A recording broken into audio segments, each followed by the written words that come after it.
The remains of Iowa National Guard soldiers, Sergeants Nate Howard and Edgar Torres Tovar, are now back in the United States. Both soldiers were killed in action in Syria on Saturday. And today, the president and members of Iowa's congressional delegation, along with Governor Reynolds, were at Dover Air Force Base in Delaware for the dignified transfer. KCCI's Kayla James watched from Central Iowa. Kayla? Stacey and Ben, as you said, President Trump, Iowa leaders and the families showed their respect as the remains of Sergeants Nate Howard and Edgar Torres Tovar made it back home to the U.S. Many across the state are mourning, but none more than their families. Grieving not too far behind them are the families of service members, some who are sharing the importance and ways of showing support.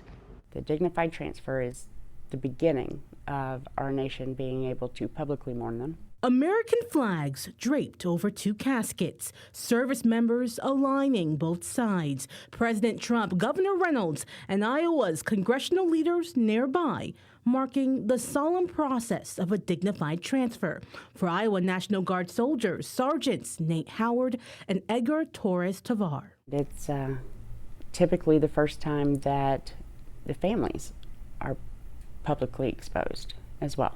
It's a process April Conway knows about as the vice president of the Iowa chapter of the Blue Star Mothers of America, an organization with members who have children serving and who, since Saturday, When something like this happens here at home, have only wanted to wrap their arms around the fallen soldiers' loved ones. we hurt for these families on a level that is hard to explain unless you live it. It's a type of hurt amplified, Conway says, by this time of the year. They're about to have their very first holiday with an empty seat, and that's never going to change for them. But what Conway hopes the families do feel, Because one loss is felt by all of us.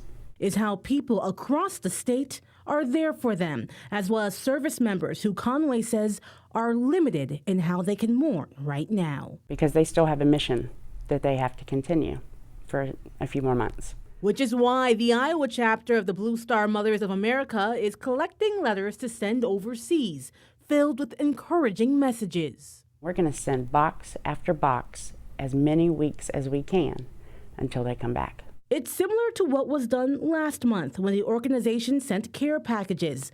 But this time, they made sure kind words and messages were written on each box by volunteers for service members. I hope that Sergeant Howard and Sergeant Torres Tovar got their care packages and knew how much they were loved and appreciated by people they would never have met here at Iowa.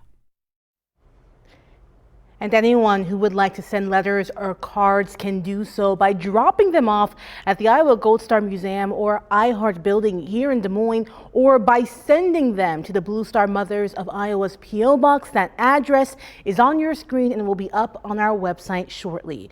The Iowa chapter of Blue Star Mothers of America hopes to send the first batch out by January 3rd. Stacey. And I'll bet they have a lot of people taking them up on their offer. Kayla, thank you. Governor Reynolds said on social media that she and her husband were honored to join the families of Sergeant Howard and Torres Tovar for the dignified transfer, saying, quote, "May God bless them and give them peace." There is no word at this time when memorial services will be held for the sergeants. We will continue to provide updates as we learn more on air and online.